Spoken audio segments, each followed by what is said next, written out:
नंगौ नैबे समाव आङो क'क्राझारनि KDSA फिल्डआव आं दंफैयो। नोंथांमोना मिथिगौ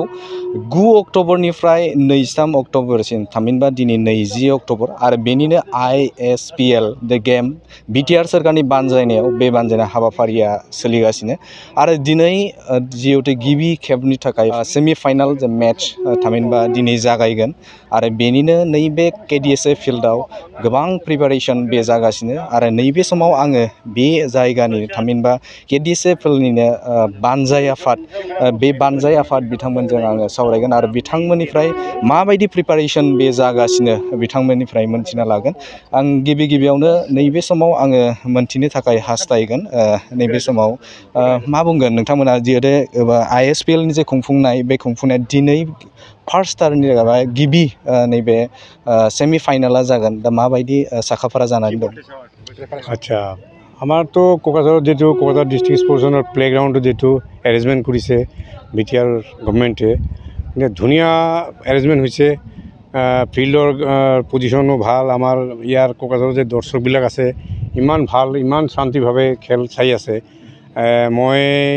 এই কোকৰাঝাৰৰ অৰ্গেনাইজাৰো হয় আৰু মই এই কোকৰাঝাৰৰ যেটো বিটিআৰ গভৰ্ণমেণ্টৰ টুৰ্ণামেণ্ট চলি আছে 6 শিডিউলৰ এইটো মই মেচ কমিশ্যনাৰ হয় মই ইমান ভাল পাইছোঁ বা ইমান সহজভাৱে খেল চলি আছে টিমবিলাকো ভাল ৰেছপন্স কৰিছে ইয়াৰ ডিচিপ্লিন পাঞ্চুৱেলিটি মেইনটেইন ইমান ধুনীয়া কৰিছে আৰু আশা কৰিছোঁ যে আৰু আজি যেটো সেমি ফাইনেল গেমটো হ'ব এইটো আৰু বহুত ভাল হ'ব মই এইটো আশা কৰিছোঁ যাতে খেলটো ভাল হয় আৰু পাব্লিকে যাতে খুব ভালভাৱে এইটো খেলটো অনুভৱ কৰে এইটো কাৰণে মই দৰ্শকক অনুৰোধ কৰিছোঁ যাতে ইহঁতে খেলৰ যেটো মৰ্যাদা এইটো দি খেলটো চায়। আজি কাৰ লগত আপোনাৰ মেচটো হ'ব? আজি মেচ হ'ব কেটো লাই মিজোৰাম আৰু ডিমা হাছাও কাউন্সিলে খেলাটো হ'ব আজি সেমি ফাইনেল ফাৰ্ষ্ট এইটো ইয়াতে হ'ব আৰু এটা ডিমাকুচিত হ'ব এইটো হ'ব বিটিআৰ আৰু কাৰ্বি আংলং।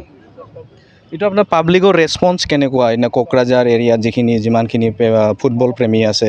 তেখেতসকলৰ ৰেছপন্স কেনেকুৱা হয়? মানে আমি যেটো আশা কৰিছিলোঁ তাতকৈ বহুত গুণ বেছিহে আমি ৰেছপন্স পাইছোঁ আমি আশাই কৰা নাই যে ইমান মানুহ হ'ব বুলি আমি একচুৱেলি আমি জাগাই দিব পৰা নাই ফিল্ডত বহুত মানুহে এদিন আহি ঘূৰি গৈছে মানে আমাৰো দুখ লাগিছে যে ইহঁতৰ কাৰণে আমি মানে জাগাৰ এৰেঞ্জমেণ্টটো কৰা নাই কাৰণ আমাৰ KDSA যেটো গ্ৰাউণ্ড এইটো ইমান ডাঙৰ গ্ৰাউণ্ড নহয় তথাপি আমি যিমান পাৰিছোঁ চেষ্টা কৰিছোঁ KDSA এক্সিকিউটিভ বডি আৰু বিটিআৰৰ যিবিলাক কৰ্মীবিলাকে বহুত চেষ্টা কৰিছে তথাপি ইমান মানুহ হৈছে কিন্তু খেল ইমান ধুনীয়া হৈছে কোনো ইমান ডিচিপ্লিনভাৱে হৈছে দৰ্শকৰ ইমান ভাল ফূৰ্তি লৈছে মানে এইটো আমি চিন্তাই কৰিব পৰা নাই বেলেগ ঠাইত যেনেকৈ হয় তাতকৈ বহুত বেছি ভাল হৈছে এইটো পাব্লিক চালেহে গম পাব আপোনালোকে নিজে আহক চাওক আমাৰ ইয়াত কেনেকা ডিচিপ্লিন আৰু খেল মানুহে কেনেকা ইভাৱে ডিচিপ্লিনভাৱে চায় এইটো মানে নেদেখিলে চিন্তা কৰিব নোৱাৰে। नैबे समाव आं मिन्थिनो लाबावगोन जिहेतु नोंथांमोना बेहाय प्रिपारेसनखौ मोजां थिग रोखोमाव खालामदों नाथाय बेवहाय नुनो मोन्दों गोबां जायगाफोरावनो जिहेतु पार्मानेन्ट जिहेतु स्टेडियाम गैया दा बे बिथिङाव नोंथांमोना टेन्ट हाउसजों नैबे लुफुंनायखौ नुनो मोन्दों मानसि अडियेन्सफोरनि जिरायनायखौ खालामदों दा बेवहाय गोनांथि दं होननानै सानोना साना नोंथांमोना जे स्टेडियामनि थाखाय? बेखौथ' जोङो KDSA हिसाबै सिगांनिफ्रायनो मेम'रेन्डाम होनानै दोनखानाय दङमोन नाथाय आनफर्चुनेट माने थांनाय सिगांनि सरकारावबो बियो जाफुंनाय जायाखिसै दा आथिखालनि जे बिटिआर गोदान सरकार बिथांमोननि गेजेरजों निस्सय जाफुंगोन आरो जाफुंनायनि लुफुंनानै होनायनि बिथांमोनहा जुदि सानोब्ला बे खोब मोजां जागौ होननानै जों सानदों मानो होनोब्ला दिनै प्रेक्टिकेलि जोङो ISPL नि गेजेरजों नुदों आरो गासिबो दैदेनगिरिफ्रा जिहेतु बे गेमाव बाहागो लानाय हिसाबै बिथांमोनहाबो नुफैदों जे जोंनि रायजो राजाफ्रा बेसेबां माने स्पर्ट्सनि सायाव बेसिकेलि फुटबल इभेन्ट्सनि सायाव माने क'क्राझारबासि हिसाबै माने आग्रह दा बेवहाय जिहेतु दिनै बाहाय माने टेम्परारि जोङो टेन्ट हाउसजों लुनानै होनायाव जोंहा जायगायाबो थोआखै आरो गोबां नायगिरिफ्रा बेवहाय माने खस्थ' लानो गोनां जादों माब्लाबा जेखिनि केपासिटि जोंना जिराय जायो बिनि बांसिन जिरायनायाव माखासे गेलारिफ्रा बायहांबो जानो गोनां जायो बायसान्स जुदि बेफोरो एक्सटेन्डलि जायोब्ला जानो नाङा बायसान्स जायोब्ला बेयावबो मोनसे गिथावना थासारि सोमजिनो हागौ बेनिखायनो आङो KDSA हिसाबै बे समाव खावलायनोसो सानदों जोंहा जिहेतु बेबायदि गेमखौ खुंलांबाय थानांगौ दङब्ला आरो जोंहाथ' KDSA हिसाबै इंटार डिस्ट्रिक्ट बहाय जायो मार्टियार्स गोल्ड काप जायो ISPL आ निश्चय इयुननि समाव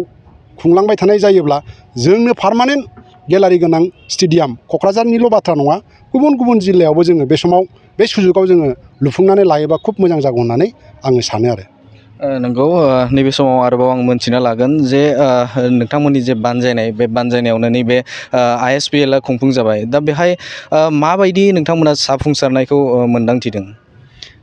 नंगौ थांनाय 9 अक्ट'बराव डिमाकुसिनिफ्राय जागायनानै दिनै फैयै फैयै 20 अक्ट'बर बे थांनाय माखासे सानफोरनि गेजेराव गुबुन गुबुन गेलेग्रा फोथाराव खुंनाय जायनाखि फुटबलनि थासारि फुटबलखौ मोजां मोननानै जाय रायजो राजाफ्रा जोंखौ लैहोर लैहोर फैनानै मदद होफैदों दिनै बिनिनो मोनसे बिदिन्थि महरै दिनै गिबि सेथि सेमिफाइनाला क'क्राझार KDSA गेलेग्रा फोथाराव डिमा हासाव भार्सेस लाइननि गेजेराव जागोन नैथि सेमिफाइनाला उदालगुरि जिल्लानि डिमाकुसि मिनि स्टेडियामाव बड'लेण्ड भार्सेस कार्बि आंलंनि गेजेराव जागोन दा रायजो राजाफ्रा नेनानै दङ मोनाबिलि 6:15 जानाय लोगो लोगो जिहेतु गेलेनाया जागायो बेनि सिगांनो लैहोर लैहोर रायजो राजाफ्रा गेलेनायखौ नायनो थाखाय दा नेनानै दङ दिनैनि बे बुब्लिसिम जों KDSA गेलेग्रा फोथारनि बानजायगिरि हिसाबै जों आं बुंगोन बानजाय आफादनि जानानै सरकारि जानानै दा जाखिनि जोंनो गेलारि बानायनाय पेन्डेल साजायनाय डाइस साजायनाय गासैबो दा जोबथा महर मोनबाय दा खावलायनाय बेनो जिथु गेलेनाया ISPL आ जोंनि बे ओनसोलाव गिबि खेब रायजोनि गेजेराव गिबि खेब सा सानजा भारतनि गेजेराव गिबि खेब बेनिखायनो सा सानजा भारतनि 9 काउन्सिलफोरनिफ्राय जाखिनि जोंनो रेसपन्स होबाय गावसिनि टीमखौ लानानै जोंनि गेजेराव गेलेनाय दिन्थिफुंबाय आथिंनि जोनाय केपासिटि गावनि फुटबलनि केपासिटि बिल्डआप खालामनाय जाखिनि गेलेग्राफोर जोंनि गेजेराव दिन्थिफुंबाय बेयो मोनसे बाख्नायथाव थासारि बेनिखायनो आं खावलायगोन दिनैनि बे सेमिफाइनाल गेलेनायाव जाहाथे जोंनि ओनसोलनि बे ओनसोलनि दुलाराय रायजो राजाफ्रा हारि राव धोरोम फारागथि बासि लायाजासे बयबो लैहोर लैहोर फै आरो गेलेनायनि फारसे थुलुंगा होफै गेलेगिरिफोरखौ जोंनि थांखिया बेनो सा सानजा भारत आरो स्पेसियेलि बड'लेण्ड ओनसोलनिफ्राय जिहेतु जोंनि गेजेराव दा गोबां national player international player not only football आर्सारि बक्सिं बायदि बायदि थाखोनि जाय गेलेगिरिफोर जोंनि गेजेराव दा बेबायदि मोनसे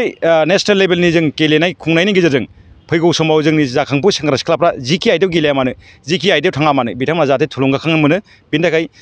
मानिनां प्रमद बर' दैदेननाय BTR सरकारा जों गिबि खेबनि थाखाय जों देग्लायनिफ्राय ISPL मुङै जोङो फुटबल गेलेनाय बादायदों बे बादायनाया मोनसे जाफुंसार महर मोनगोन दिनै बेनिनो सेमिफाइनाल बे सेमिफाइनाल खुंनायनि उनावहाय फैगौ सानदेआव 23 अक्ट'बर खालि क'क्राझार जिल्लानि सिङाव थानाय साइ सेन्टाराव जोबथा गेलेनाय जागोन बे जोबथा गेलेनाया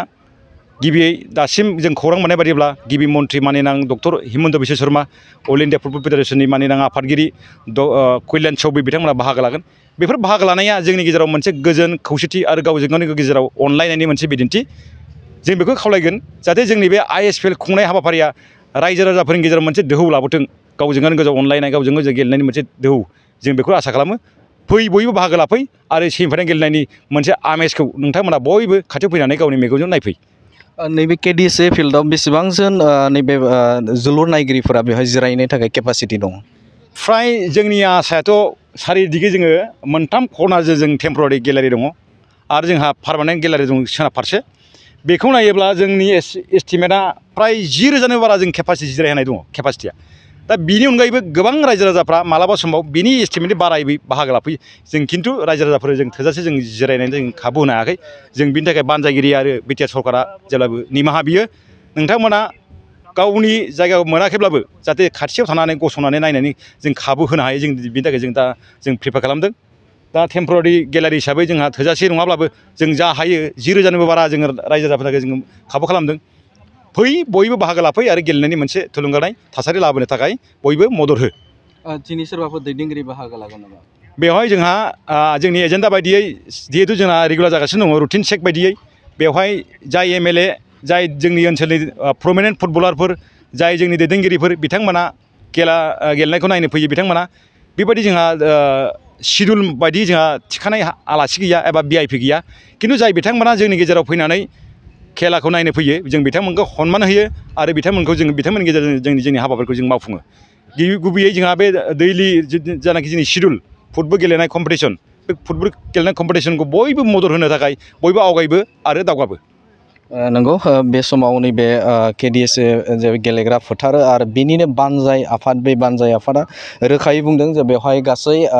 10,000निबो सायाव बेवहाय जिरायनायनि केपासिटि बे दं होननानै बुंदों आरो बेनिनो जिखिनि प्रिपारेसन जानांगौ बा खालामनांगौ बेखौ बिथांमोना खालामगासिनो बा जाबाय होननानै बिथांमोना फोरमायदों आरो लोगोसेनो बिथांमोना फोरमायदों जे बे नैबे KDSA फिल्डआव जे मोनसे पार्मानेन्ट स्टेडियामनि गोनांथि होननानै बिथांमोना बेनि गेजेरजों फोरमायदों आरो लोगोसेनो फैबाय थानाय 23 जे अक्ट'बराव जानो गोनां जे